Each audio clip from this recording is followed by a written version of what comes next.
반갑습니다. 얼굴을 보고 하면 좋을 텐데, 예, 아무튼 이렇게 또 만나 뵙게 돼서 반갑습니다. 지금 보입니까? 저기 오상훈 교수님? 화면이 보입니까?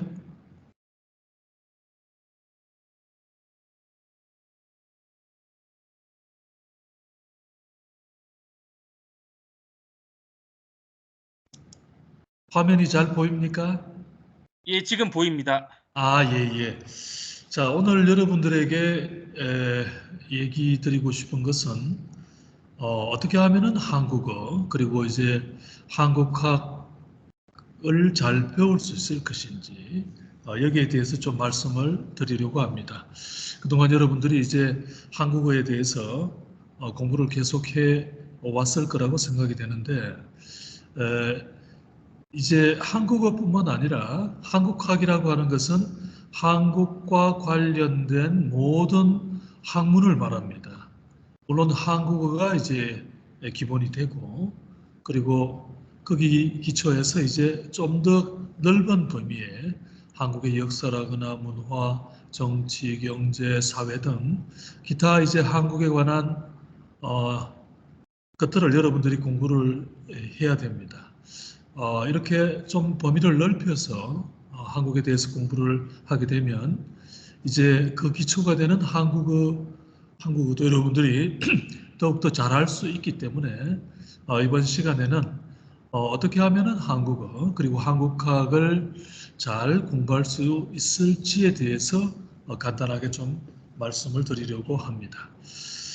여기 제목에 우선 보면 발전 방안 모색이다 이렇게 되어 있는데 여러분들이 이제 그 방법이라는 단어를 배웠을 겁니다. 그러면 왜 제목에 제가 방법이라는 단어를 선택하지 않고 방안이라고 했는지 여러분이 아실지 모르겠습니다. 여기서 이렇게 방이 가지는 단어의 뜻이 있습니다. 이 뜻이 뭐냐 하면은 길을 찾다. 내가 가고자 하는 목표가 있겠죠, 그죠? 방법이라고 하면은 그 길을 찾아가는 어떤 수단 또는 규칙, 원칙 이런 것들이 됩니다. 예를 들어서 이제 알마티에서 푸켓까지 가려고 하면은 비행기를 타고 갈 수도 있고 버스를 타고 갈 수도 있고 택시를 타고 갈 수도 있습니다. 자, 이와 같이 이제 정해진 교통수단을 통해서 그 중에 하나를 선택을 해서 아마 이제 여러분들이 알마티에서 비슈케까지 오게 될 겁니다. 자, 이렇게 오는 것은 방법이라고 말할 수 있고, 방안이라고 하면은, 여러분들이 혹시 택시를 타고 오다가, 아름다운 경치가 있어서 좀 쉬었다가, 놀다가, 그리고 이제 다른 버스를 타고 올 수도 있고, 또 걸어가다가 힘들어서 또 택시나 버스를 타고 갈 수도 있고 아마 여러 가지 방법들을 여러분들이 선택할 수 있을 겁니다. 그래서 뒤에 제가 말씀드렸던 이런 방법들이 방안에 해당을 합니다. 그래서 우리가 한국어를 공부할 때 방법이라는 단어를 공부하기도 하고 방안이라는 단어를 공부하기도 하는데 두 글자, 두 단어가 가지는 뜻이 다릅니다. 그래서 여러분들이 앞으로 이제 토픽 4급, 5급, 6급, 고급 한국어를 배우고자 할 때에는 한국어 단어가 가지고 있는 뜻을 정확하게 알아갈 필요가 있습니다. 그리고 모색이라는 것은 이제 열심히 생각을 하고 또 여러 가지 방안을 생각을 해서 무엇인가를 찾아내는 겁니다. 그래서 여기서 우선 오늘 여러분들에게 말씀드리고자 하는 제목에 대해서 잠깐 말씀을 드렸습니다. 또 한 가지 예를 들면 여러분들이 시장이라는 단어를 공부할 때 시장, 바자르 이렇게만 공부를 하게 되면은 한국어 실력이 잘 늘질 않습니다. 시장이라는 단어 우리가 시장이라고 읽고 또 시장이라고 쓸 수 있는데 다른 시장이라는 단어의 뜻은 알마티 시장이라거나 비슈케크 시장이라거나 또 타슈켄트 시장이라거나 이렇게 그 지위를 나타내는 시의 우두머리, 시장을 뜻하기도 합니다. 그 다음에 또 시장이라는 단어를 또 쓰는데 시장하다. 시장하다의 뜻은 배가 고프다, 음식을 먹고 싶다 이런 뜻으로 또 시장이라는 단어가 똑같은 단어가 있습니다. 물론 뜻은 다르죠. 그래서 여러분들이 이제 시장이라는 한 단어만 공부할 것이 아니라 그 외에 다른 뜻을 가지고 있는 그 단어도 공부하고 그 단어 속에 포함되어 있는 내용까지도 공부해 가는 것이 한국학 교육이라고 생각을 합니다. 그래서 이번 시간에는 여러분들이 좀 더 한국어 공부를 잘할 수 있는 방법에 대해서 좀 간단하게 말씀을 드리려고 합니다. 자, 중앙아시아는 굉장히 중요하죠, 그죠? 그런데 어쨌거나 이제 1991년 구소련이 해체되고 나서부터 각 대학에서 한국어를 많이 가르치고 또 많은 학생들이 공부를 해왔습니다. 아무튼 카자흐스탄, 키르기스탄, 우즈베키스탄 할 거 없이 한국어 교육이 굉장히 발전되었는데 문제는 아직까지 한국학이 질적으로 발전을 하지 못했다는 겁니다. 많은 학생들이 한국어를 공부하지만 실질적으로 한국에 대해서는 잘 모르는 경우가 많습니다.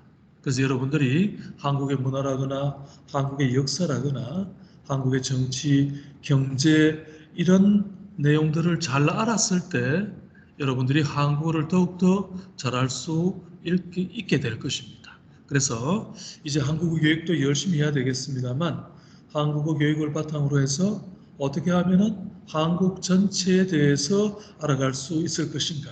바로 이게 이제 한국학 교육인데 여러분들도 이제 한국학 교육에 대해서 한국학에 대해서 좀 더 관심을 가졌으면 좋겠습니다. 그래서 여러분들이 이제 한국어 수업 시간에 교과서 내에 나오는 한 단어 그리고 한 문장 속에 한국인들이 살아왔던 삶의 모습 또 한국인의 문화 이런 것들이 많이 남아 있습니다. 그래서 단순히 한 단어만 공부를 했을 때 그 속에 들어가 있는 한국인들의 삶의 모습 또 한국인의 문화를 알 수가 없게 되어 있습니다. 그래서 이것을 동시에 공부할 수 있도록 그렇게 하자는 것이 저의 생각입니다. 자, 이제 한국어 그러면은 우리는 지금 해외에서 카자흐스탄에서 또는 키르기스탄에서 한국어를 배우고 있습니다. 그래서 이 한국어는 한국에서 바라보는 한국어와 좀 다릅니다. 중요한 것은 카자흐스탄의 시각에서 또 카자흐스탄의 관심에서 키르기스탄의 관심에서 이 한국어 교육을 해야 된다는 겁니다. 왜냐하면 한국 사람이 바라보는 것과 지금 우리가 살고 있는 카자흐스탄이나 키르기스탄에서 바라보는 한국어 교육의 목적이 다를 수 있습니다. 그래서 우리가 반드시 왜 카자흐스탄 지역에서 한국어를 배워야 하는지 여기에 대해서 잘 알아갈 필요가 있습니다. 물론 여러분들이 한국어를 공부를 해서 한국에 유학 가고 싶기도 하겠지만 나중에 대학을 졸업하고 나서 좋은 일자리, 좋은 회사에 취직을 할 수 있다면 더욱더 좋겠죠. 그뿐만 아니라 그동안 여러분들이 배워왔던 한국어를 바탕으로 해서 좀 더 나은 직장을 얻을 수가 있다면 좋겠죠. 제 생각도 그렇습니다. 여러분들이 한국어를 공부하는 이유는 현실적으로 지금 살아가는데 도움이 좀 되었으면 좋겠다라는 생각을 가지고 있습니다. 그리고 요즘 이제 그 한류, 여러분도 한류 많이 들어봤겠습니다만 요즘은 K-컬처 그래가지고 한국에서 말하는 한류 전체적인 것을 다 포함을 하고 있습니다. 결국은 이런 것들이 우리가 공부해야 할 한국학의 범위 속에 들어갑니다. 그래서 여러분들은 이제 공부해야 할 내용이 더 많아졌습니다. 토픽 4급, 5급, 6급 글쓰기 나오죠. 그렇죠? 글쓰기 주제를 보면은 우리가 그동안 생각하지 못했던 한국에 관한 많은 부분에 대해서 글쓰기 주제로 여러분들에게 주어지는 것을 아마 볼 수 있을 겁니다. 그래서 이제 앞으로 더욱더 한국어뿐만 아니라 한국 전체에 대해서 공부를 해야 되겠다라는 생각이 듭니다. 자, 먼저 우리가 이제 한국어 교육에 관심을 가지기 이전에 가장 중요한 것은 역시 한국어입니다. 한국말. 자, 한국어가 가지고 있는 특징이 있는데 역시 한국어도 전 세계 많은 언어와 똑같은 언어입니다. 자, 언어라는 건 뭐죠? 말이나 글을 통해서 내 생각과 내 뜻을 다른 사람에게 말로서 글로서 전달을 하고 이를 통해서 우리가 생활도 하고 그렇게 하는 것입니다. 그럼 우리가 살아가면서 가장 중요한 것이 언어죠, 그죠? 근데 여러분은 이제 카자흐말이나 러시아말 외에 영어 외에 새로운 언어로서 이제 한국어를 배우고 있는데 과연 한국어라는 이 언어가 가지고 있는 특징이 무엇인지 다시 한번 생각을 해보도록 하겠습니다. 자, 그래서 여러분은 먼저 언어를 통해서 생각을 하게 됩니다. 그 다음에 이 생각을 깊이 또 설득력 있게 또 논리적 있게 이렇게 하는 훈련을 받게 되는데 그렇게 하게 되면은 이제 어떤 한 이데아 사상 시스템으로 이렇게 발전을 하게 되고 그 다음에 말로 글로 생각하고 전달하는 것뿐만 아니라 이것이 우리가 살아가는 실제 삶으로 나타나게 됩니다. 실제 살아가는 어떤 문화를 만들어가는 가장 기본이 언어가 된다는 겁니다. 그래서 여러분들이 알고 있는 언어뿐만 아니라 지금 새롭게 배우고 있는 한국어에 대해서도 정확하게 알고 정확하게 쓰고 이렇게 하면은 여러분들이 보다 더 많이 한국에 대해서 한국 문화에 대해서 알 수 있게 될 것입니다. 그리고 이제 한국어를 공부할 때에 이렇게 한 5가지 분야, 문장도 이렇게 나누고, 그 다음에 규칙, 그 다음에 연구할 때도 이렇게 크게 한 5가지 분야로 나누게 됩니다. 한국말이라는 소리를 연구하고, 그 다음에 단어가 어떻게 만들어져 있는지, 그 형태가 어떻게 되어 있는지, 이것에 대해서 또 연구를 하고, 그 다음에 단어가 모여서 문장이 되죠, 그죠? 문장을 연구를 하고, 또 그 단어나 문장이나 그 단어가 가지고 있는 뜻이 있습니다. 이 뜻에 대한 규칙, 이런 것들을 또 연구를 하고, 그 다음에 실제 이제 말을 하는 음성, 언어 이런 것들에 대해서도 역시 공부를 하게 됩니다. 자, 이런 5가지의 시스템이 다 모여가지고 언어를 만들게 됩니다. 한국어도 마찬가지입니다. 그 다음에 여러분들이 그동안 배워왔겠지만 한국어하고 영어하고 러시아어가 좀 다른 특징을 가지고 있습니다. 그래서 한국어의 특징 중에 여러분들도 들었을 겁니다. 교차그. 교차그라는 단어의 뜻이 뭐냐 하면은 교라는 말은 그 클레이, 풀 있죠. 그죠? 풀로 이렇게 착 붙이는 것. 그러니까 이제 한국 단어를 살펴보면 한 단어에 다른 작은 요소들이 결합이 되어 가지고 한 단어를 만들게 됩니다. 이거는 영어나 러시아어와 중국어와 완전히 다릅니다. 자, 예를 들면 너에게도라는 단어가 있는데 너라는 단어에다가 에게라는 조사, 그 다음에 또 이제 조사죠. 조사 2개가 붙어서 이제 너에게도라는 단어를 만듭니다. 자, 이런 특징이 교차어라는 겁니다. 그 다음에 가시였습니다. 가다의 글라골 아스노바죠, 그죠? 그 다음에 시, 존경하는 어미, 시, 그 다음에 과거를 나타내는 그 다음에 습니다. 이런 식으로 한국어 단어가 만들어집니다. 자, 이런 특징이 바로 교차어입니다. 그런데 영어는 모든 단어가 독립적으로 사용이 됩니다. 그래서 이제 고립을 하고 이렇게 얘기를 합니다. 자, 그 다음에 이제 이렇게 한국어 단어가 만들어지는데 이 단어가 가지는 특징이 있습니다. 먼저 단어는 우리가 문장을 만들 때 가장 기본이 되는 것입니다. 예를 들어서 문장을 집이라고 한다면 단어는 벽돌이 되는 겁니다. 단어인 벽돌이 모여서 이제 집을 지을 수 있게 되는 거죠. 그래서 이제 올바른 문장을 만들고자 할 때 가장 중요한 것이 뭐냐 하면은 우선 정확하게 단어를 선택할 수 있어야 합니다. 그래서 여러분들이 평상시에 한국어 단어 공부를 많이 해야 되고 그 단어가 가지고 있는 정확한 뜻을 알 수 있어야 합니다. 물론 한국어 단어가 또 비슷한 단어들이 많죠. 그렇다면은 한 문장에 적합한 정확한 단어를 선택하는 것은 여러분들이 공부를 많이 해야 되고 또 단어에 대한 실력이 있었을 때 가능합니다. 그리고 이제 단어의 구조를 정확히 알고 표현할 수가 있어야 됩니다. 첫 번째, 한국어를 잘 하려고 하면은 먼저 무엇을 해야 되겠습니까? 단어를 정확하게 공부할 수 있는 평상시에 이렇게 공부를 해 와야 합니다. 해 가야 합니다. 그 다음에 한국어는 명사와 동사의 단어 구조가 차이가 납니다. 자, 예를 들어서 일하다. 이런 명사죠. 그죠? 그 다음에 일 명사에다가 하다를 붙여가지고 동사가 됩니다. 한국어는 이렇게 되는데, 영어 같은 경우에는 love, 사랑이라는 명사도 되고 또 사랑하다라는 동사도 됩니다. 한국어는 이런 게 없죠. 그죠? 그 다음에 또 외국인들이 좀 어려워하는 부분들인데, 자, 우리가 문장을 만들었을 때 서술어에 해당하는 용언이 있죠. 그죠? 용언. 자, 용언은 대체로 동사와 형용사가 중심이 됩니다. 동사와 형용사.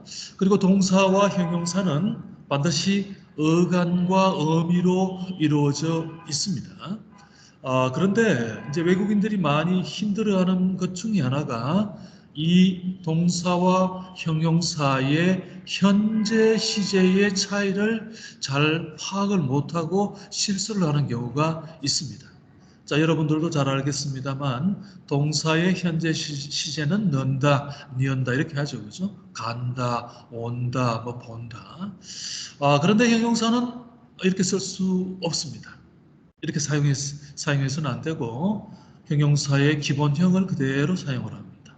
자, 우리가 많이 사용하는 형용사 있죠. 그죠? 중요하다, 필요하다, 부족하다. 자, 이것의 현재형은 중요하다이지 중요한다가 아닙니다. 필요하다도 마찬가지로 필요한다가 아니고 부족하다가 맞고 부족한다라는 것은 틀리죠. 그죠? 그래서 학생들이 가끔 실수를 많이 합니다. 자, 이런 것도 이제 다른 언어와 한국의 특징으로 이렇게 살펴볼 수 있습니다. 자, 이제 조금 전에 설명을 드렸던 한국 단어에 대해서 좀 더 공부를 하겠습니다. 단어의 개념에 대해서.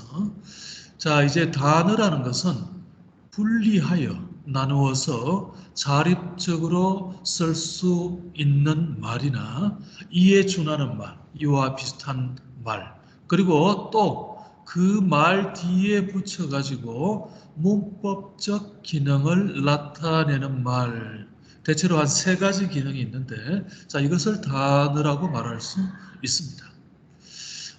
그 다음에 하나의 예문을 드리겠습니다. 이 예문은 국립국어원의 표준국어 대사전에 단어라는 단어를 찾으면 이렇게 설명이 되어 있습니다. 자, 예를 들어서 철수가 영희의 일기를 읽은 것 같다라는 문장에서 여기서 자립적으로 쓸 수 있는 것은 철수, 그 다음에 영희, 일기, 읽은, 같다. 이런 것은 어떤 자립적인 독립적인 한 단어가 됩니다. 그 다음에 거기 명사나 대명사 뒤에 이제 붙어 있는 조사가 있죠. 가의, 철수가, 영희의. 자, 이런 것들은 바로 조사가 됩니다. 그 다음에 이것도 단어고, 그 다음에 의존 명사, 읽은 것 같다.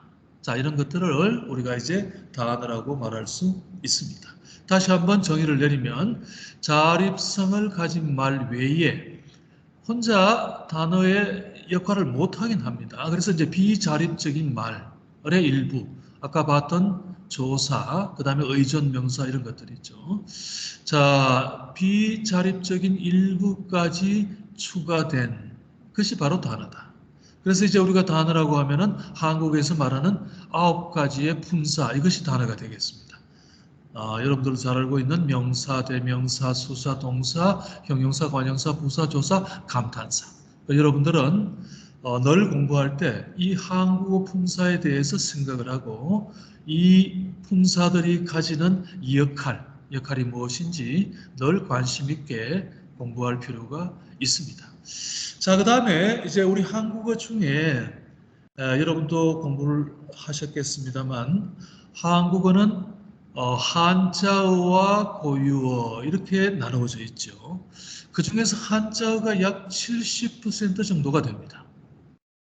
한자어는 일본, 중국, 한국이 이제 그동안 써왔던 한자를 각 나라 말로 읽을 때에는, 한국말로 읽을 때에는 달라지는 거죠. 예를 들어서 이제 선생이라는 글자를 한자로 적어 놓고 한국 사람들은 선생 이렇게 읽고 일본 사람들은 센세이 이렇게 읽습니다.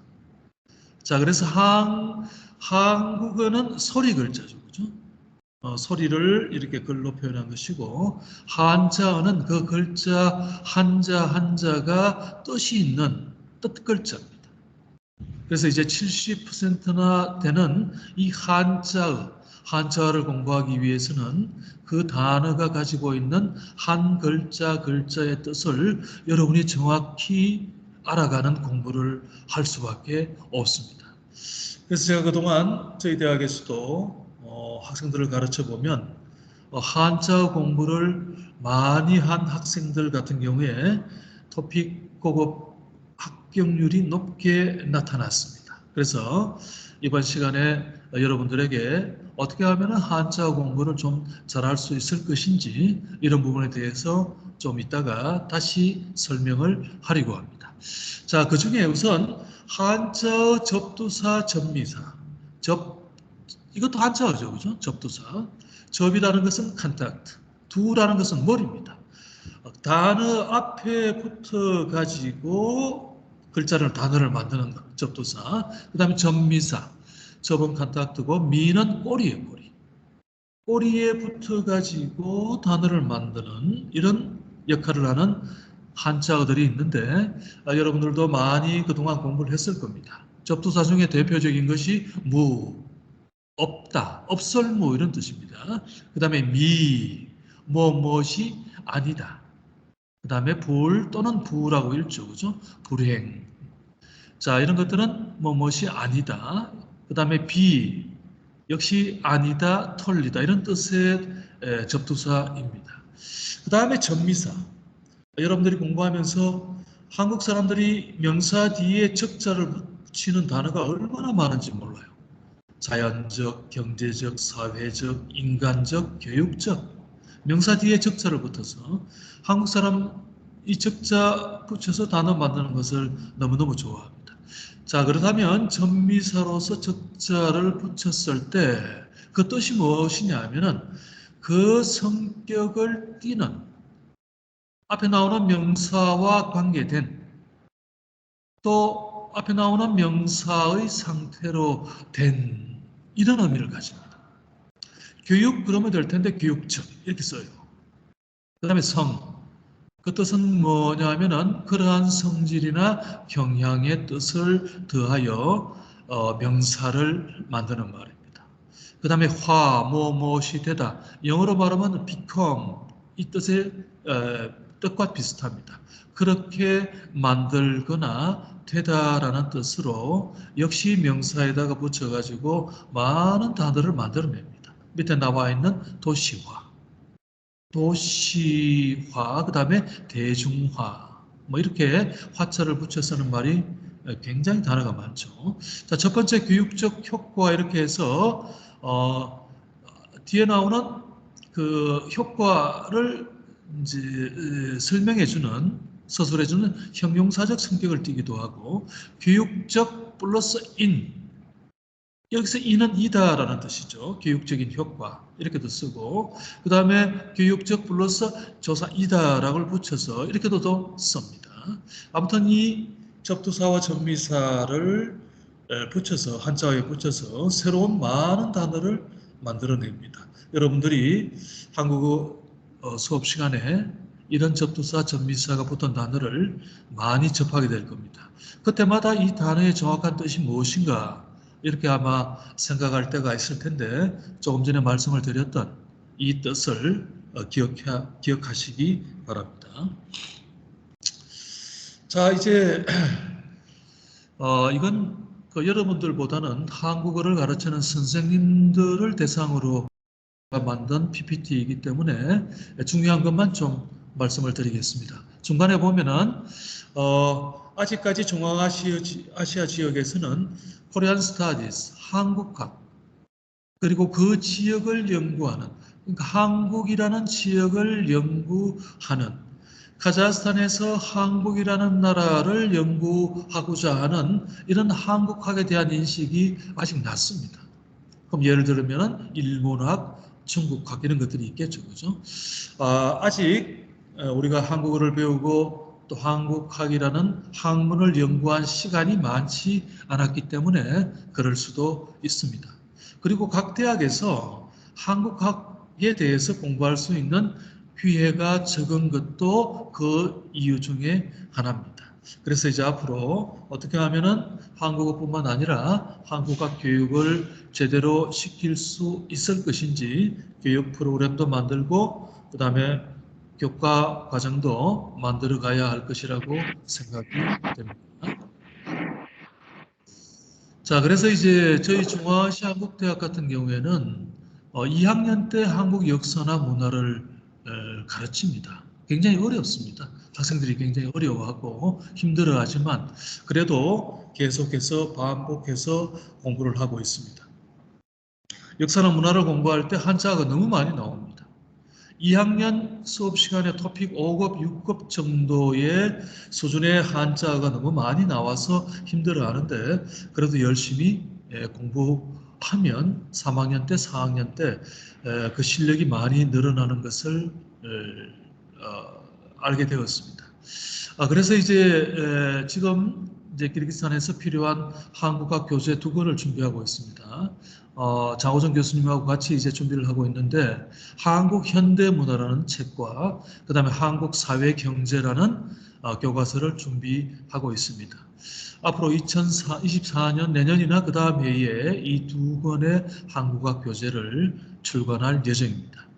그래서 이제 한국 현대문화는 한국어과나 한국학과 2학년, 3학년을 대상으로 사용될 예정이고 한국 사회경제는 한국어과 3학년, 4학년 대상 교재로 이렇게 사용을 할까 합니다.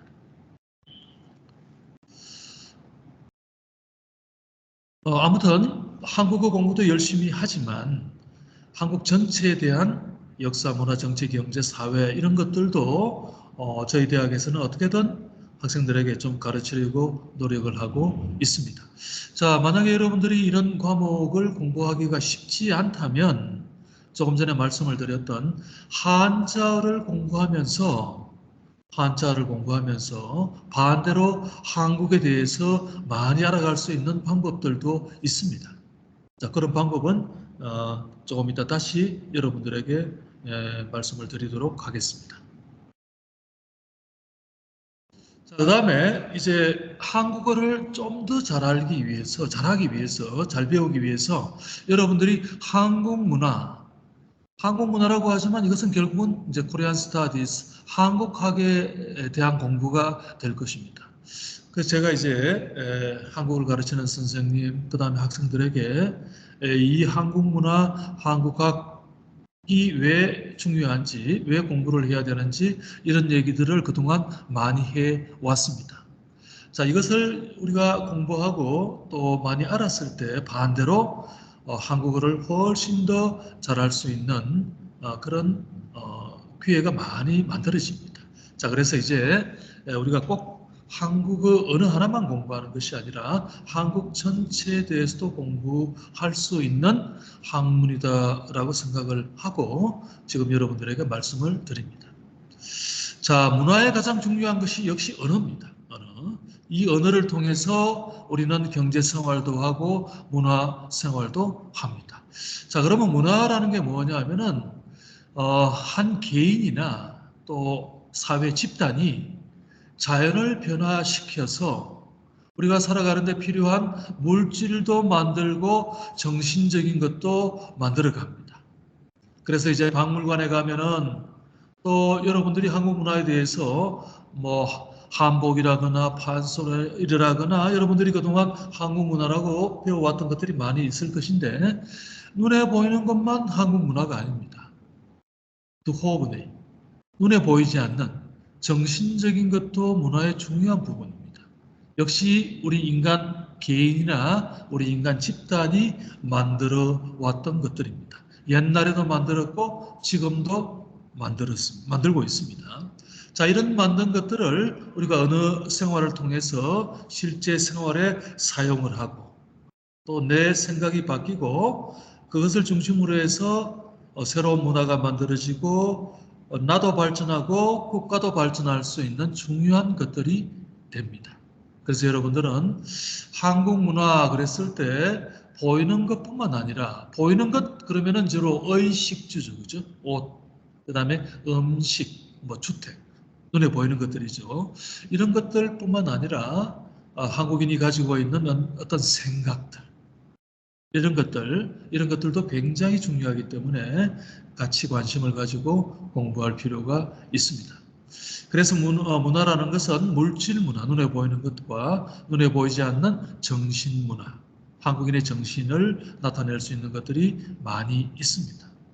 자, 카자흐스탄이나 예를 들어서 한국 같은 경우도 윗사람, 어른들을 존경하는 이런 문화가 생활 속에 많이 들어가 있죠. 그죠? 자, 이런 것들은 도덕 같은 것들, 이런 것들 보이지 않는 문화에 해당하며 우리가 살아가는데 굉장히 중요한 문화 현상이 됩니다.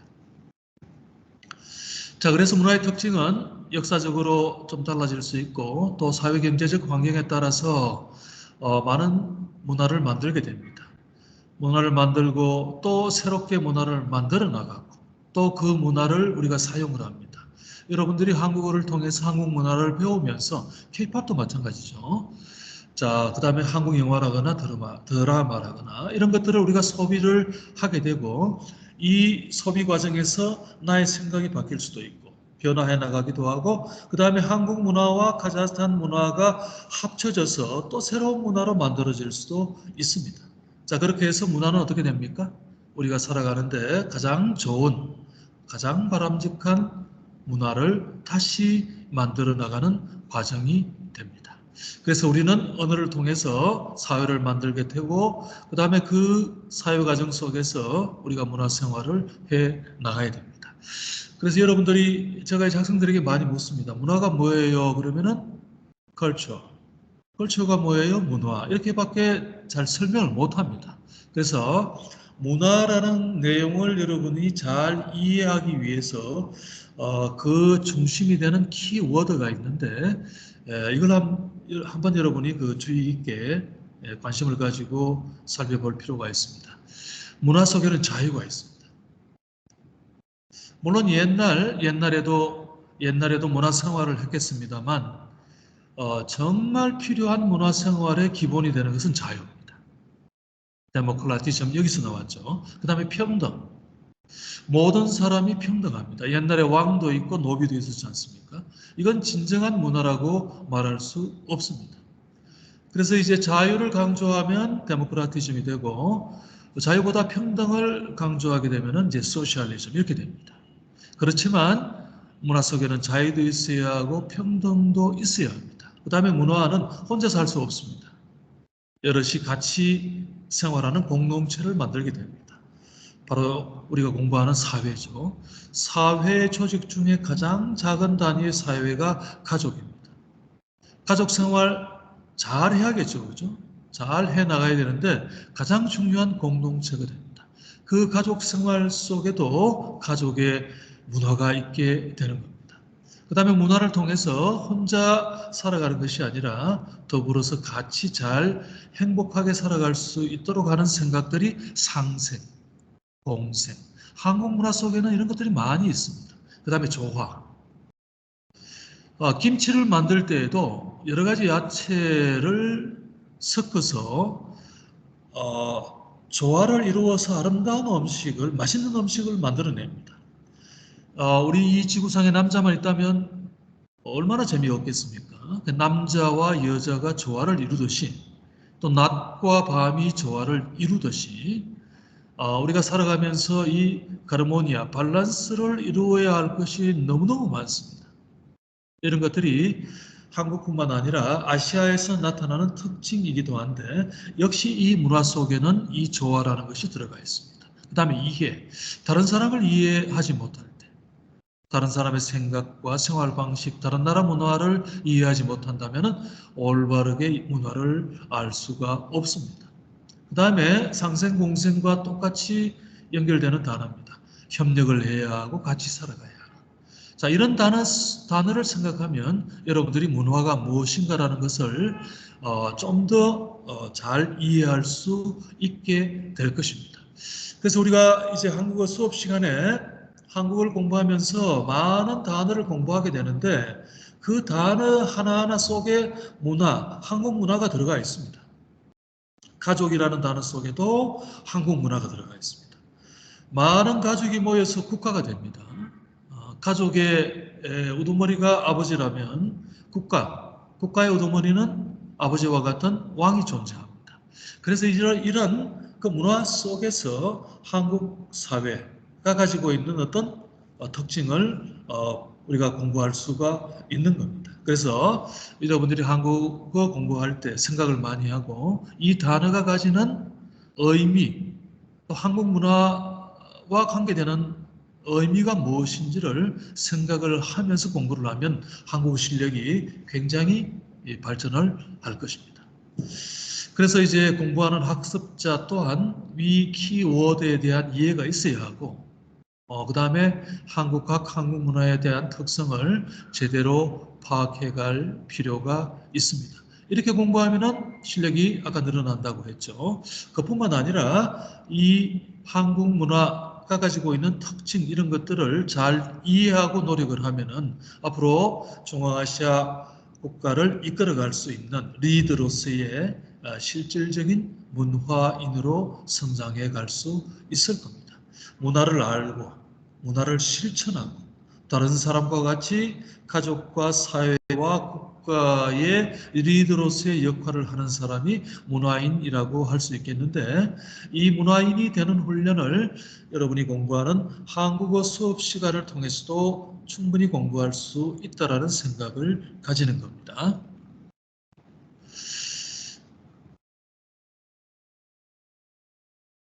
그 다음에 한국 문화 속에 조금 전에 말씀을 드렸습니다만, 한국 문화 속에 가지고 있는 특징이 몇 가지가 있습니다. 한국 사람들, 한국이라는 나라는 힘이 약한 사람이 약자죠. 그죠? 약자. 약이라는 것은 슬라브, 자는 사람을 나타내는 단어죠. 그죠? 동행, 같이 가다. 함께 살다, 같이 존재하다. 자, 이런 특징이 있습니다. 그런데 이제 뭐 중국이나 일본이나 이런 거 굉장히 약합니다. 좀 힘이 없는 사람, 약한 사람과 같이 더불어 가려고 살아가려고 하는 이런 특징이 한국 문화의 특징 속에 굉장히 많이 남아 있습니다. 그래서 여러분들도 한국 사람들과 한국 교수님 뵈었을 때 훨씬 더 좀 인간적이고 또 좀 더 가까이 다가가고 싶은 마음이 따뜻한 뭐 이런 모습들을 많이 살펴볼 수 있을 겁니다. 그 다음에 이제 한국 문화의 특징 중에는 중국이나 일본에서 그전에는 중국에서 많은 것을 받아들였는데 여러 가지 문화를 받아들여 가지고 새로운 것을 만들어냅니다. 한국에 맞는 문화의 재생산 능력이 굉장히 뛰어납니다. 그럼 예를 들어 가지고 라면 먼저 일본에 만들었죠, 그죠? 일본에서 만들었는데 지금 어떻습니까? 전 세계에서 제일 맛있는 라면을 만들어내는 나라가 한국이지 않습니까? 자, 이와 같이. 그 다음에 중국도 마찬가지입니다. 중국에서 불교를 들어와서 중국보다도 일본보다도 훨씬 뛰어난 종교로서의 불교를 만든다라는 한국입니다. 유학도 마찬가지입니다. 중국에서 유학을 받아들여서 중국보다도 훨씬 이론적으로 뛰어난 학문을 만드는 나라가 한국입니다. 자, 이런 것들이 바로 이제 독창성이다. 새롭게 무엇인가를 만들어내는 이런 능력이 한국이 굉장히 뛰어납니다. 그 다음에 아까 말씀드렸던 조화, 그 다음에 균형, 이런 것들을 굉장히 중요하게 생각을 하는데 한국 생활 모든 모습 속에, 생각 속에 이런 것들이 들어가 있습니다. 그래서 이제 이런 것들이 가장 잘 나타나고 있는 것들이 요즘에 말하는 한류가 아닌가라는 생각이 듭니다. 한류라는 것 역시 보이지 않는 어떤 한국 문화의 특징이 잘 나타나서 이런 특징 때문에 이제 전 세계적으로 확장이 되어 나가고 또 역동성 있게 이렇게 활용이 되고 있고 하는 것 같습니다. 그래서 앞으로 한류가 가지는 특징이 어디까지 이제 전 세계로 뻗어나갈지 여러분도 한번 지켜봐 주시기 바랍니다. 이런 것 속에 앞에서 말했던 이런 한국의 문화적 특징이 나타나는 겁니다. 한류라는 것은 어느 날 갑자기 만들어진 것이 아니라 오래전부터 있어 왔던 한국 문화의 특징이 지금 여러 가지 문화 형태로 나타나고 있다고 보여집니다. 죄송합니다. 근데 지금 이제 카자흐스탄, 키르기스탄 어쩌면은 비슷할지도 모르겠습니다. 키르기스탄과 카자흐스탄은 중앙아시아 실크로드 지역으로 굉장히 중요한 지역이었는데 그동안 구소련 때문에 많이 가려져 있었습니다. 그래서 이제 구소련 독립한 이후에 옛날부터 있어왔던 카자흐스탄의 문화적 특징과 기능들이 다시 나타나고 있습니다. 이런 부분에 대해서 굉장히 중요하게 생각을 해야 되고 여러분들이 한국 문화를 공부하면서 지금 독립 이후에 새롭게 나타나는 카자흐스탄의 문화와 연결시키기도 하고 비교도 하고 또 새로운 문화를 만들어 나가는 이런 역할들을 여러분들이 해 주었으면 좋겠습니다. 자, 이제 키르기스탄 같은 경우 이제 카자흐하고 비슷할 텐데 카자흐스탄에는 한 80여 민족, 키르기스탄에 약 80개 민족이 어우러져 살고 있습니다. 그 나라가 가지고 있는, 그 민족이 가지고 있는 문화적 다양성이 나타나고 있죠. 카자흐스탄도 마찬가지고. 그리고 키르기스탄 같은 경우는 기본적으로 이슬람 문화와 유목 문화가 합쳐져 있는데 아마 카자흐스탄도 그럴 겁니다. 그런데 여러분이 아마 이제 반드시 알아야 되는 부분은 이 중앙아시아 지역이 카자흐나 키르기스탄 지역이 오래전부터 아주 옛날부터 이슬람이 들어왔던 지역이 아닙니다. 8세기 무렵에 중앙아시아 지역에 이슬람이 급속도로 빨리 전파가 되어지는데 그 이전에는 불교도 있었고 기독교도 있었고 조로아스터교도 있었고 많은 종교들이 있었습니다.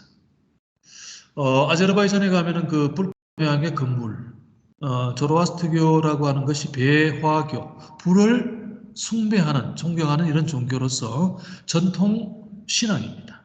전통 신앙이 기초가 되어서 이제 종교 형태로 발전된 게 조로아스터교인데 역시 이슬람 들어오기 전에 다 있었습니다. 그래서 이제 키르기스탄 경우에 이 문화적 특징을 살펴보면은 이슬람이라는 종교가 문화 속에 많이 들어가 있지만 옛날부터 있어왔던 드루지전날레의 어떤 전통 문화가 아직도 많이 남아 있습니다. 한국도 그렇습니다. 그래서 이제 이런 중앙아시아적 문화적 특징이 한국과도 연결되어지고 비슷한 것들이 많이 나타납니다. 자, 그걸 이제 공부를 좀 해보겠습니다. 지금 여러분에게 말씀드리려고 하는 것은 키르기스탄도 그렇고 카자흐스탄도 그렇고 이슬람 이전에 민간신앙, 그 다음에 샤머니즘 같은 것들이 굉장히 남아있는데 이것도 카자흐스탄이나 키르기스탄의 굉장한 문화의 하나입니다. 암각화, 지금 여기 사진으로 보이는 것이 암각화인데 암이라는 것이 큰 돌입니다. 바위, 타시, 아마 카자흐 말로도 타시라고 그러죠, 그죠? 타슈켄트. 그래서 옛날에 저희가 공부할 때 역사 공부할 때 타슈켄트에는 석국이 있었다. 석이라는 말이 까민 돌이라는 뜻입니다. 근데 이제 같은 돌이지만 암이라고 하면은 좀 큰 돌, 바위를 말합니다. 그 다음에 사이말루라는 것은 조각하다, 그리다, 색이다. 이런 것들입니다. 카자흐스탄에도 앙과카가 있고, 근데 이상하게 키르기스탄에 앙과카가 굉장히 많습니다. 전 세계 암각화의 50% 정도가 키르기스탄에 있습니다. 한국에도 울주, 울산, 부산 위에 울산이라는 도시가 있는데 거기에 가면은 유명한 암각화가 있습니다. 이건 뭡니까? 문자가 만들어지기 전에 그 당시에 살았던 사람들의 생활 모습을 그림으로 나타내는 겁니다. 자기들의 생각을, 문화를 그림으로 새겨 놓은 것, 사이말로. 이것이 암각화인데 이걸 통해서 카자흐스탄이나 키르기스탄의 옛날의 문화, 삶의 모습을 우리가 알 수가 있습니다. 키르기스탄에는 그 이스클 호수 옆에 앙각화 군락지가 있는데 저는 아직 못 가봤습니다. 가기가 너무 힘들어서 약 해발 3,000m 지점에 있는데 약 42헥타 정도의 만여 점의 그 암각화가 있습니다. 밑에 나오는 사진은 이스클로스에서 5분이면 갑니다. 자동차를 타고 금방 갈 수 있는데 여기에도 한 5,000여 점의 암각화가 있습니다. 첫 번째 제일 위에 있는 암각화가 가장 대표적인 암각화인데 거기 보면은 사냥을 하는 사람은 적게 그려져 있고 그 다음에 사냥의 대상이 되는 사냥은 굉장히 크게 그려져 있죠. 그 다음에 이제 그 문양을 우조르를 보면은 태양을 상징하는 이런 우조르가 많이 있습니다. 그 다음에 이제 뒤에 보면은 개가 나타납니다. 사냥할 때 개를 활용을 해서 이제 먹잇감을 몰아가는 이런 역할을 이제 개가 했던 겁니다. 자, 이런 모습이 이제 그려져 있는 앙각화이고, 그 다음에 두 번째 앙각화는 동쪽에 해가 뜨는 방향을 바라보고 화살을 쏘는 건데, 이런 특징은 한국에도 나타납니다. 이런 이제 앙각화를 통해서 지금 한국과 또 키르기스탄, 카자흐스탄의 어떤 원시 신앙, 민간 신앙, 샤머니즘적 특징을 말씀을 드리고 있는 겁니다. 밑에 있는 사진이 세 번째 사진이 그 암각화 단지, 군락지를 찍은 것이고 오른쪽에 많은 사람들이 있죠. 제가 갔을 때 미국에서 많은 관광객들이 이 암각화를 구경하기 위해서 왔었습니다. 자, 그 다음에 이제 한국은 가장 대표적인 산이 북한에 있는 백두산입니다. 2744m. 그리고 거기에는 조그마한 오제로 천이라는 것이 하늘입니다. 하늘천. 하늘에 있는 못, 호수는 아니고 작은 호수를 못 이렇게 부르고 또 지 이렇게 한자로 씁니다. 그래서 백두산에 천지가 있고 그 다음에 키르기스탄이라고 하지만 중앙아시아 전체를 봐도 될 것 같습니다. 하늘산이라고 하는 천산 사이에 알마타 뒤에 서 있는 알라토 산맥 이게 천산이죠, 그죠? 그 다음에 그 사이에 이스클 호수가 있고 그 다음에 이스클 호수 건너편에 남쪽에 천산이 있습니다. 이 이스클 호수는 제주도의 3배 크기입니다. 그래서 종교가 외국에서 들어오기 이전에 중앙아시아에 살고 있는 사람들 키르기스탄에 살았던 사람들은 산에도 신이 있고 호수에도 신이 있고 이렇게 생각을 했던 겁니다. 그 자연물에 신이 있다고 생각을 했던 것이 가장 대표적인 것이 우마이에네입니다. 산신령, 산에 있는 신. 근데 여러분이 이제 우리가 알고 있는 신, 종교에서 말하는 신은 유일신, 한 명의 신밖에 없지 않습니까? 그런데 이제 이런 종교 이전에 미신이나 사마리즘 같은 경우에는 뭐 바다에도 신이 있고 산에도 신이 있고 바위 위에도 신이 있고 나무에도 신이 있고 이와 같은 많은 신. 그래서 이것을 한자어로 쓰면 미신이 됩니다. 조금 전에 접두어, 한자어 접두어를 공부했죠. 무엇이 아니다. 알 수 없는 그런 신을 뜻하는 말이 미신인데 그래서 이제 이 산에 있는 신이 있다고 생각을 하고 한국에서는 산신 할머니. 키르기스탄, 카자흐스탄, 아마 카자흐스탄 있을 겁니다. 우마이에네 이렇게 얘기를 합니다. 그리고 키르기스탄에는 한 땡그리, 칸, 왕이죠, 왕, 징기스 칸. 땡그리 이것은 자연물 전체의 어떤 신, 정령들의 신, 뭐 이런 의미를 가집니다. 이런 것들이 한국하고 비슷합니다. 지금 사진이 한 땡그리 봉우리인데 7,000m가 높습니다. 옛날 사람들이 봤을 때 여기 신이 있겠다고 생각을 했겠죠. 그죠? 그래서 이름을 한땡그리 이렇게 붙인 겁니다.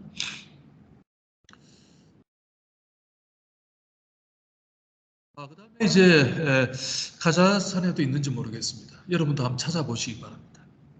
이게 석상, 돌로 만든 인형 모양의 이제 그 얼굴 모양의 상이죠. 그죠? 석상이라고 하는데 이게 우마이에네인데 키르기스탄의 역사 박물관에 있습니다. 제가 이제 박물관에서 사진을 찍었는데 이게 언제 우마이에네냐면은 7세기에서 9세기, 8세기 때 이슬람이 오니까 이슬람이 들어올 무렵에 만든 돌로 만든 형상입니다. 한국에 이런 거 없습니다. 그러니까 말로만 산에 신이 있을 것이다 이렇게 생각을 하는데 머리에 보면은 이렇게 그 왕관을 쓰고 있고 귀에는 귀고리를 하고 그 다음에 목걸이 하고 있고 굉장히 그 치장을 장식을 많이 했습니다. 이렇게 모양을 돌로 만들어 놓았는데 굉장히 특별합니다. 그래서 이런 것들이 한국의 어떤 전통신앙과 관계가 있고 여러분들이 이런 한국의 전통신앙에 대해서 공부할 때 키르기스탄이나 카자흐스탄에 옛날에 있었던 전통신앙하고 비슷하다라고 하는 것을 기억을 해 두시면 됩니다.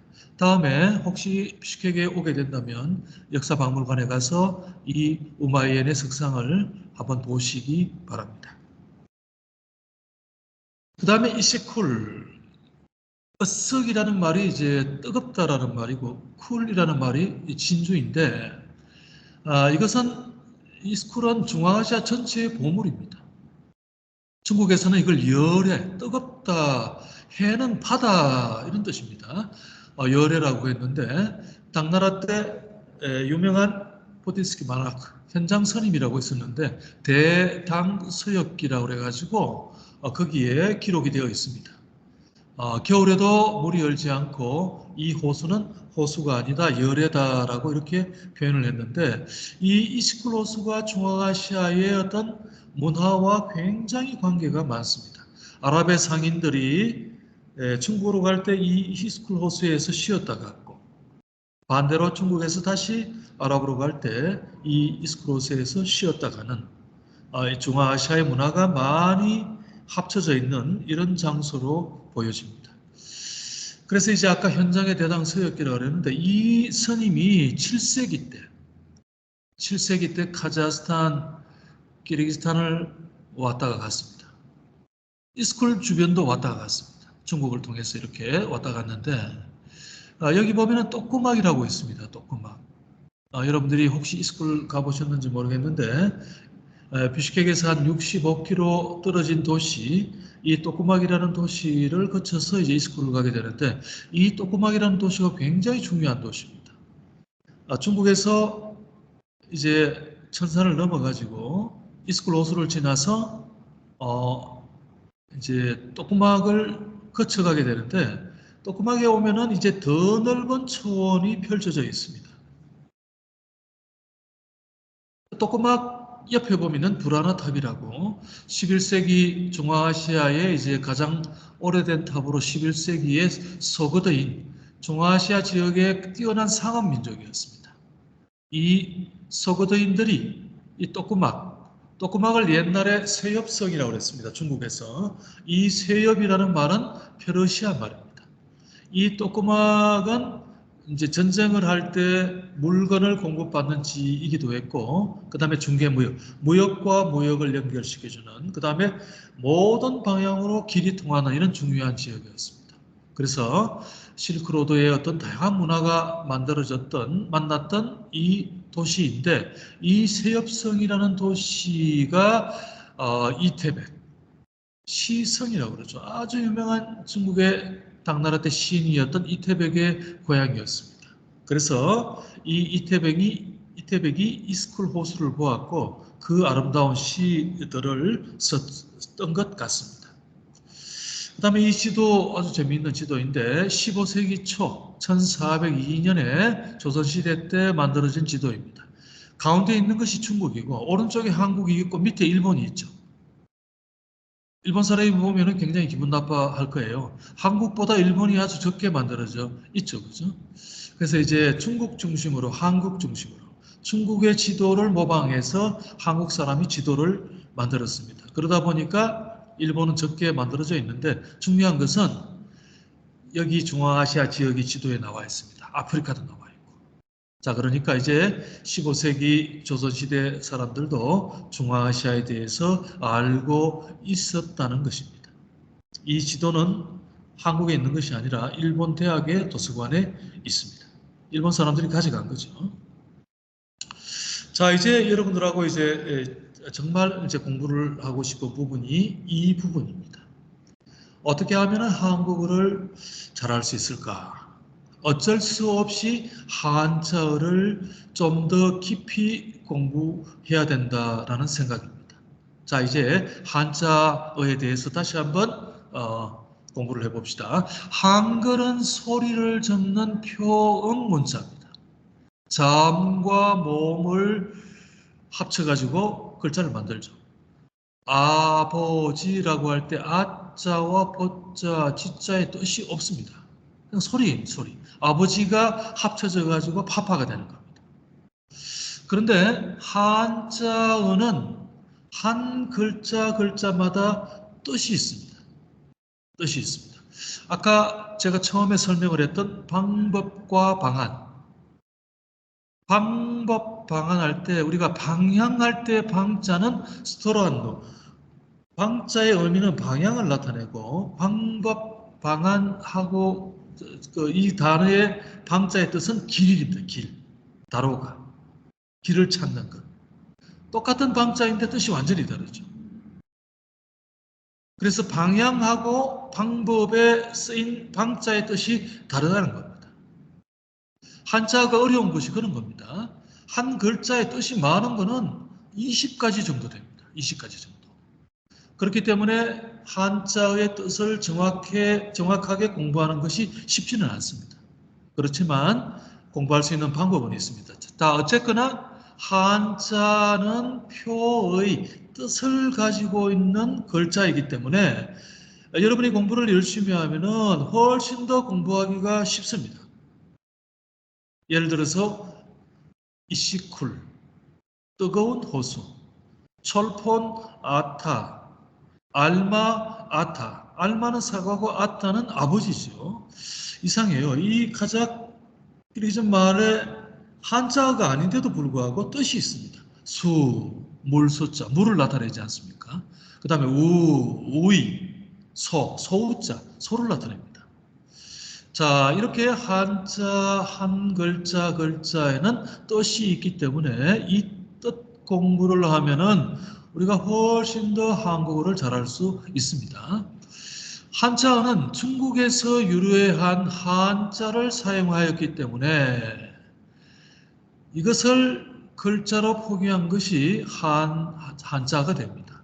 1443년에 한글을 만들지 않습니까? 그전에는 한자를 사용했습니다. 그러다 보니까 중국에서 들어온 한자어가 한국어 속에 많이 들어가 있습니다. 그래서 한자어는 한국어의 약 70%를 차지할 정도로 많은 비중을 차지하고 있습니다.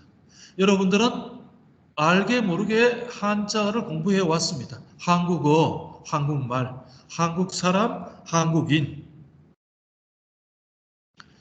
한국인, 인자는 사람이라는 뜻이고 사람이라는 한자어이고 사람은 고유어가 되는 거죠.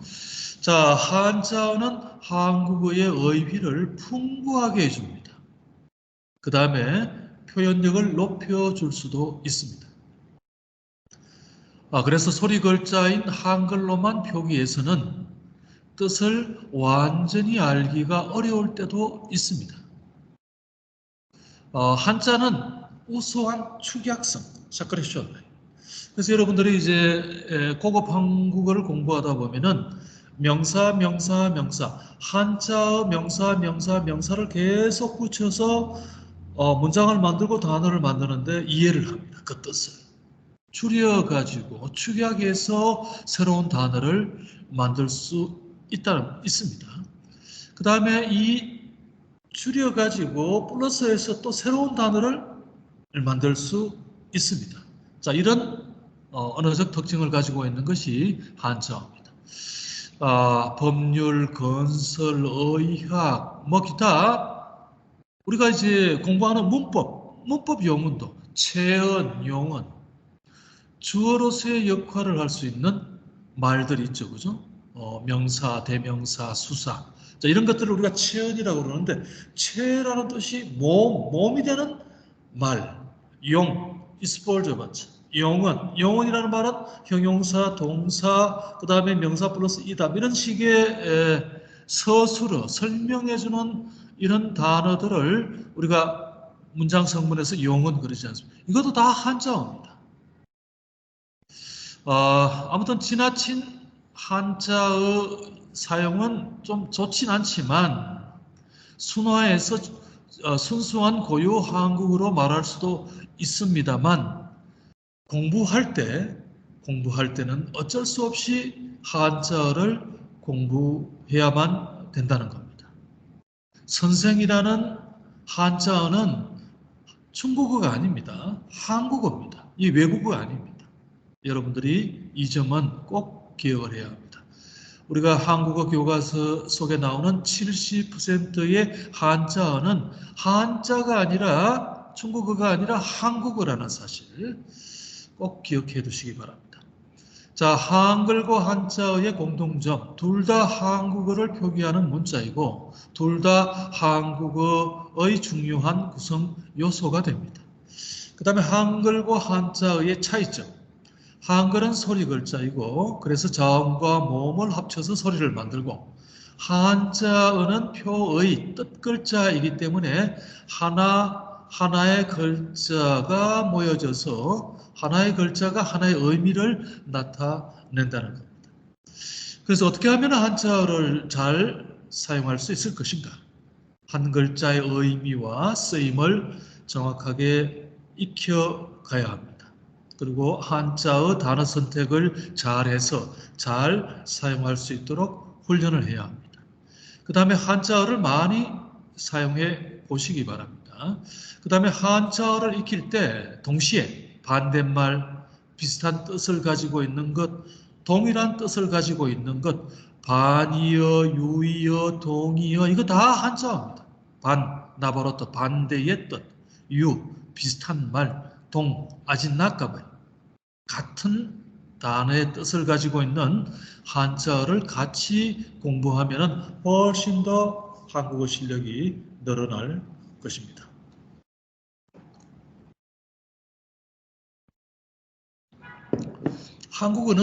한국이라는 말은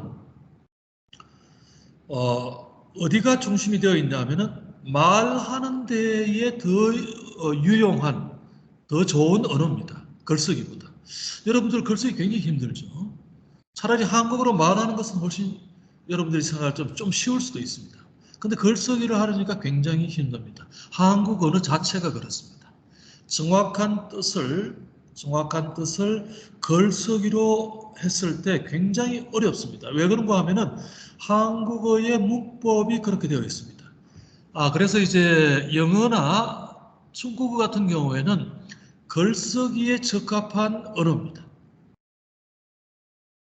정확한 뜻을 전달하기 위해서 한국어보다는 영어로 쓰는 게 훨씬 빠릅니다. I go to school. 나는 간다. 어디에? 학교에. 정확한 뜻을 전달할 수 있도록 이렇게 만들어진 언어가 차라리 영어이고 한국어는 영혼이 제일 뒤에 나오지 않습니까? 나는 알마티를 가다가 배가 고파서 레스토랑에서 라그만을 먹고 택시를 타고 가다가 다시 힘들어서 차를 한 잔 마시고 그 다음에 친구와 같이 알마티에 갔다. 굉장히 복잡해요. 한 문장 한 문장을 연결시켜주는 접사가 많죠. 그죠? 그렇게 해서 문장이 계속 길어지고 이렇기 때문에 굉장히 그 정확한 뜻을 전달하기가 참 어렵습니다. 여러분들이 글쓰기가 어려운 것들이 그런 이유인데, 그래서 이제 정확한 글쓰기를 하기 위해서라도 한자어 공부를 좀 더 열심히 할 필요가 있습니다. 자, 그러면 지금 잘 보이는지 모르겠는데 어떻게 하면 한자어를 공부를 잘할 수 있을 것인가? 여러분들에게 그 사이트에 들어가면 국립국어관 표준한국어 대사전을 찾아보십시오. 거기 보면 찾기가 나옵니다. 찾기가. 그러면은 이제 생산이라는 단어를 내가 찾고 싶습니다. 생산. 그러면은 생산이라는 단어를 이렇게 찾기를 하면 이렇게 뜹니다. 인간이 생활하는데 필요한 각종 물건을 만들어내는 것. 옛날부터 지금까지 우리 인간이 살아가는데 필요한 물건 모두를 만들어내는 것이 생산이라고 합니다. 근데 잘 모르겠어요. 그러면은 전체 보기를 클릭을 하면은 또 이렇게 나옵니다. 자, 상품의 생산 시기와 소비 시기 이렇게 해서 또 설명이 되고, 그래도 또 잘 이해가 안 될 경우에는 생산 옆에 한자가 나옵니다. 이걸 클릭을 하면은 날생 나을산 그렇게 해가지고 이 뜻이 한자어의 뜻이 나옵니다. 그래서 여러분들이 이 세 가지 단계를 통해서 한 단어를 찾고 공부하면은 생산이라는 단어의 뜻을 훨씬 더 빨리 이해할 수 있을 겁니다. 그리고 생산이라는 말 자체가 너무너무 중요합니다. 제가 우리 학생들에게 가르칠 때 한국어를 공부할 때 이 생산이라는 단어 뜻을 이해하지 못하면 한국어 공부 못한다라고 할 정도로 이 생산이라는 단어를 제가 강조합니다. 생산을 공부하고 그 다음 단어가 산업이 됩니다. 생산하는 모든 직업을 이렇게 그룹으로 모아 전체를 이제 산업이라 그러고 이걸 그룹으로 나누면 1차 산업, 2차 산업, 3차, 4차 산업 이렇게 나누어집니다. 그러니까 여러분들이 수업 시간 전에 예습을 해야 되는데 텍스트에 나오는 단어를 이렇게 찾아보시기 바랍니다. 먼저 찾아가지고 예습을 하시기 바랍니다. 그러면 그 텍스트의 내용은 물론이고 여러분이 공부한 단어는 이미 50% 정도는 이해할 수가 있습니다. 그렇게 해서 정확한 단어의 뜻을 사전에 미리 공부하고 수업 시간에 들어갈 수 있기를 바랍니다. 지금 여기 나오는 단어는 한국어 1급, 2급, 연세대학교 교재에 한국어 1권과 2권에 나오는 단어들을 제가 좀 뽑아봤습니다. 자, 가족. 여기서 가자가 집이라는 뜻이고 족이라는 것은 어떤 그룹, 한 사람이라기보다는 여러 사람이 같이 모여 사는 그룹을 족이라고 표현할 수가 있습니다. 가족과 비슷한 말이 가구가 있죠. 그죠? 가구 그러면 매일 우리가 집에서 사용하는 가구도 가구라고 말할 수 있죠. 근데 여기서 말하는 가구는 구자가 완전히 다릅니다. 가구할 때 매입을 할 때 구자는 인스트루멘트의 구자이고 여기서 가구할 때 구는 입이에요. 입. 그래서 이제 가족을 가구라고도 하는데 전체를 시미아를 하나, 둘, 한 사람, 두 사람, 세 사람 셀 때 입을 세는 겁니다. 입 하나, 입 둘, 가구. 그렇게 해서 이제 가족이 모여서 한 가구 이렇게 부릅니다. 그럼 요즘 한국에서 쓰는 단어 중에 여러분들도 들었겠습니다만 1인 가족, 1인 가구. 사회죠. 사회 공부하면서 한 사람이 이제 가족을 말이 안 됩니다, 사실은. 1인 가족 그러면 안 됩니다. 1인 가구라 해야 되는데 이제는 혼자 사는 사람이 한국에 너무 많아졌기 때문에 새로운 문화로 생겨난 단어가 1인 가구, 1인 가족입니다. 엄격하게 말하면 1인 가족이 틀린 글자인데 혼자서 모든 생활을 해 나가기 때문에 이제 족자를 쓰는 겁니다. 가족. 그리고 이제 가족을 다른 말로 표현할 때 식구. 식자가 무슨 뜻이냐면은 음식을 먹다. 음식할 때 음은 마시다, 식은 먹다입니다. 밑에 설명하겠습니다만. 그래서 이제 음식을 같이 먹는 사람들이 식구가 됩니다. 인구, 사람 인자. 한 국가의 모든 전체의 입을 세면 인구, 나슐레는 인구가 됩니다. 가장, 장이라는 것은 갈라바 우두머리, 사장, 가장, 총장, 집의 우두머리, 국가. 자, 여기서 가짜가 재밌습니다. 가족할 때 가짜를 썼죠. 국가라는 것은 한 국가의 모든 가족을 얘기하는 겁니다. 가정의 아버지가 있듯이 국가도 한 가정과 비유해서 국가의 제일 어른은 왕이 됩니다. 그 다음에 부족, 부분족, 나라오더니 족 이렇게 해서 가족을 공부하면서 이런 단어들을 공부해 갈 수 있습니다. 그냥 가족 심의야 이러면은 1급, 2급의 한국어 공부만 하고 마치는 겁니다. 이런 단어를 같이 공부하게 되면은 제가 얘기했던 한국학 공부까지 그 다음에 한국의 문화와 한국의 사회를 연구하고 공부할 수 있는 데까지 나아갑니다. 여러분 한국어 실력이 나아질 것으로 예상합니다. 그 다음에 음식, 한자어는 제가 안 썼는데 음은 마시다, 식은 먹다, 음식물, 먹고 마시는 물건, 먹는 료는 재료죠, 리소스, 수, 음료수, 나피트키, 음주, 마시다, 술주자입니다. 술을 마시고 운전하다, 시험하다. 와인을 시험해, 먼저 마셔보다, 시도해보다. 음식을 먹어보다, 맛있는 음식. 식당, 먹는 집, 당이라는 말이 집입니다. 식사, 인사, 먹는 일. 사라는 게 일사자입니다. 일사자. 외식, 밖에서 먹는 음식. 회식, 모여서 먹는 음식. 우리가 왜 회사 생활을 공부하다 보면은 회사 사람들이 모여가지고 같이 음식을 먹지 않습니까? 회식. 그 다음에 주식. 여기선 주라는 것은 글라브네 이런 뜻입니다. 악지야, 주식도 있지만 주식 이렇게 얘기가 됩니다. 한국 사람이 중요하게 먹는 음식 밥과 국을 말합니다.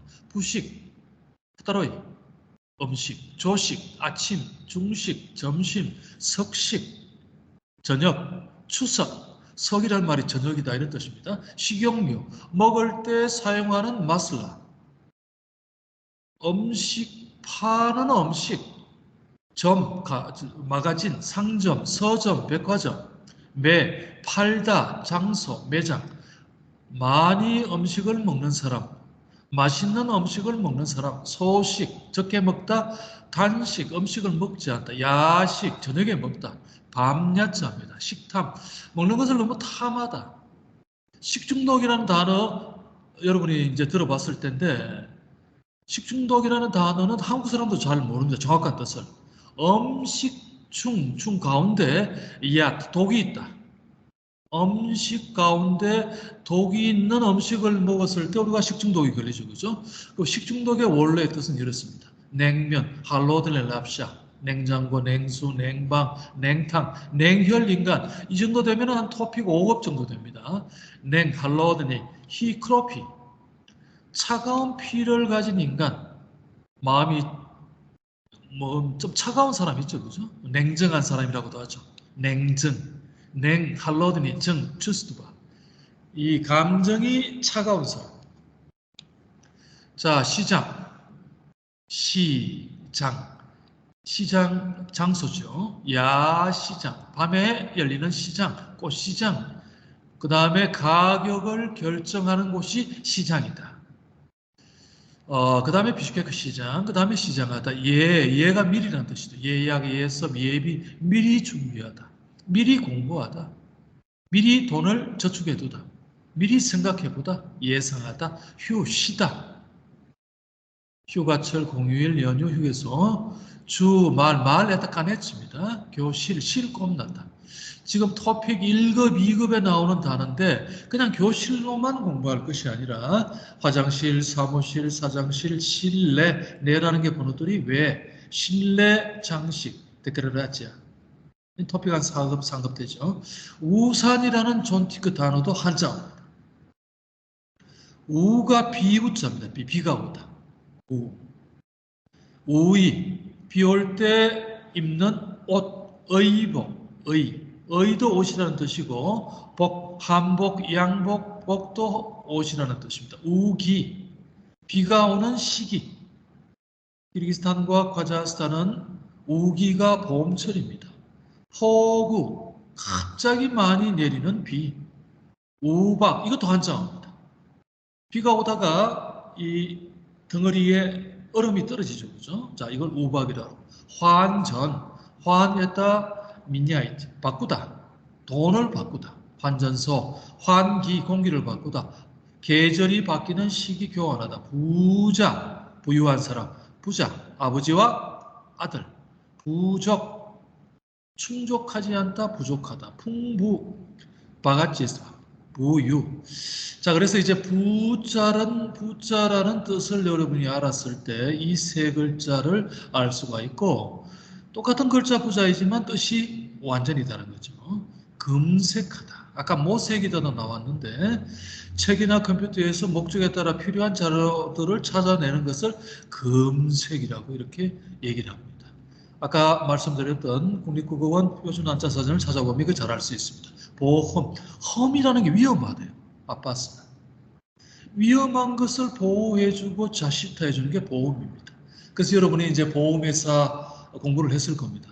그럼 보험의 뜻이 뭐예요? 이렇게 물어보면 잘 몰라요. 자, 사전에 이렇게 나와 있습니다. 재해나 각종 사고 따위가 일어날 경우에 경제 적자부터인데요. 손과 해, 손해에 대비 준비해서 공통된 사고가 생각이에요. 깊이 생각합니다. 위협, 다 한자입니다. 위협을 피하고자 하는 사람들이 미리 일정한 돈을 함께 적립, 이것도 한자예요. 사고 역시 당한 사람에게 일정, 이것도 마찬가지고 금액도 한자입니다. 손해를 보상하는 제도, 시스템. 이 한 문장에 한자가 얼마나 많은지 몰라요. 자, 그래서 제가 지금 1급과 2급 중심으로 1급 재활용, 다시 활용하다. 1급과 2급에 나오는 단어를 몇 가지만 간추려서 선택을 해서 여러분에게 말씀을 드렸는데, 집에서 혼자 공부할 때 반드시 이 표준국어 대사전을 찾아보시기 바랍니다. 저도 자주 찾습니다. 한국 단어의 정확한 뜻이 뭘까?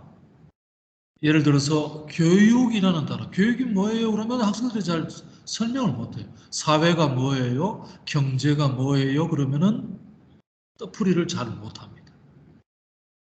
경제, 이코노믹 이렇게 해가지고는 경제라는 단어를 잘 쓸 수가 없습니다. 용례, 이것도 사전을 찾아보면 어떻게 써야 하는지 뜻이 잘 나올 겁니다. 그래서 여러분들이 이제 그동안 열심히 공부해 왔죠. 언어를 공부하는 것은 한국어를 통해서 한국 문화를 알 수 있고, 우리가 언어로 그치는 것이 아니라 이 언어를 내가 공부하는 한국어를 통해서 한국 사람을 이해하고 한국 문화를 이해하고 한국 자체를 알아야만 한국 전문가가 됩니다.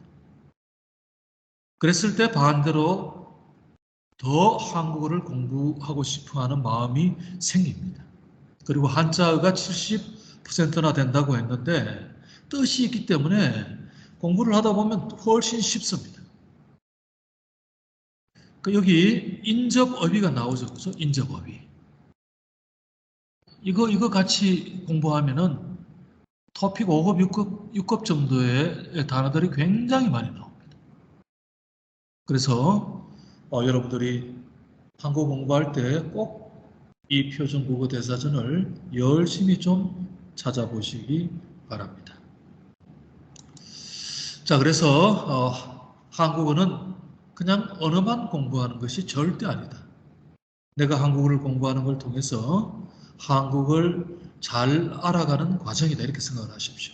여러분이 나중에 한국 회사에 취직을 할 때, 그 다음에 대학원을 갔을 때, 또 한국어 통역을 하고 번역을 할 때 이 한자어를 어쩔 수 없이 이제 부딪히게 되고 또 공부해야만 됩니다. 그렇다면 지금부터라도 좀 더 자세하게 열심히 공부를 하면 여러분들의 실력이 훨씬 늘어날 것입니다. 그렇지만 가장 기본은 한국어입니다. 한국어 문법에 대해서도 열심히 공부를 하시고 한국어 문장이 어떻게 어떤 시스템을 통해서 만들어지는지도 공부를 하시기 바랍니다. 그래서 이제 한국어학, 한국어가 기본입니다. 그런데 한국어를 더 잘하기 위해서 한자어를 배우는 겁니다. 그래서 이제 한국어와 한국학은 같이 가는 거다. 한국을 잘하면 한국학도 잘할 수 있고 한국학을 잘하면 한국어도 더 잘할 수 있는 것이다. 한국어와 한국학이 별도로 나누어져 있는 게 아닙니다. 그 속에 다 들어가 있는 겁니다. 그래서 이제 여러분들이 앞으로도 이제 한국어를 계속 공부할 텐데 또 그리고 또 토픽이라는 시험도 봐야 할 텐데 그럴 때에 오늘 제가 말씀을 드렸던 한자어 공부 방법을 통해서 여러분의 생각을 좀 넓히고 또 이걸 통해서 반대로 한국어를 더욱더 잘 해갈 수 있는 그런 방법을 여러분들이 스스로 찾아가기 바랍니다. 자, 오늘은 이 정도까지 하겠습니다. 이 정도까지 하고 혹시 여러분들이 질문이 있으면 하시기 바랍니다. 여보세요? 네, 교수님, 그 1시간 30분에 걸쳐서 좋은 강의 잘 들었습니다. 특히 여러분 한국어를 배우는 학생들을 위해서 한국어를 어떻게 효율적으로 공부할 수 있는지 그 방법들에 대해서 잘 말씀해 주셔서 감사의 말씀 드립니다. 혹시 학생들 중에 궁금한 것이 있으면 마이크로 말을 하셔도 되고요. 여기 만약 부끄러우면 여기 채팅창에 쓰면 돼요. 여기 손을 아루나 세르볼로브나가 손을 들었어요. 질문 네, 해보세요. 네, 네, 교수님 안녕하세요. 강의를 잘 들었습니다. 네, 감사합니다. 네. 제가 하는 질문이 있습니다. 그 한자를 처음 배울 때는 무엇을부터 시작하면 좋겠습니까? 그래서 이제 여러분들이 한자 자체를 공부하기는 굉장히 어렵습니다. 굉장히 어렵기 때문에 그럼 어떻게 시작을 하면 좋으냐 하면은 자, 예를 들어서 대학교, 그죠? 대학교라는 단어 그냥 university 다 알고 있습니다. 그런데 여러분들이 공부할 수 있는 건 대라는 뜻이 크다라는 뜻을 이해하는 겁니다. 대는 크다라는 뜻이고 학이라는 단어의 뜻은 study, 공부하다. 그 다음에 교라는 것은 집이라는 뜻입니다. 우리가 한국 공부할 때 집 그러면은 그냥 돔 하나밖에 없지 않습니까? 그런데 제가 이제 집을 한번 얘기를 해보겠습니다. 교육원, 병원, 원 할 때 원도 집이고, 그 다음에 식당 할 때 당도 집입니다. 그 다음에 학교, 교할 때도 이게 큰 집에 해당합니다. 그 다음에 뮤제이, 박물관, 도서관, 이것도 큰 집에 해당하고, 그 다음에 시티홀, 시청, 청이라는 것도 큰 집인데, 이건 아키미아트 이런 뜻이 됩니다.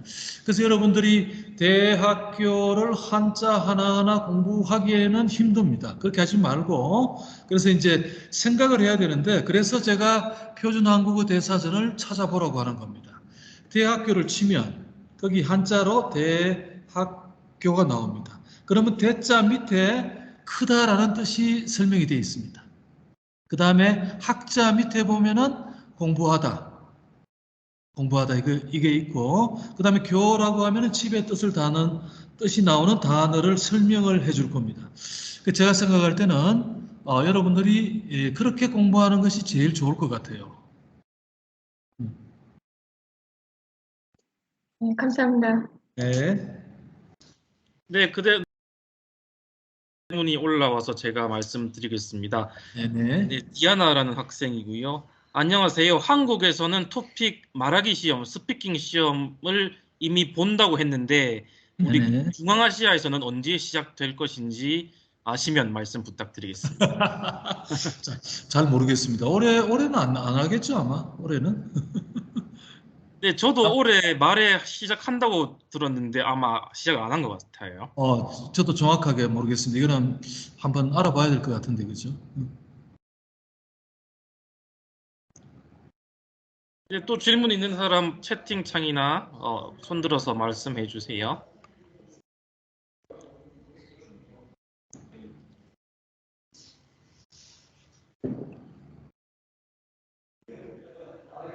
네, 3시 30분까지가 저희 또 시간이라서 누가 저기 채팅 치고 있는 것 같은데 잠시 기다려 볼게요. 네.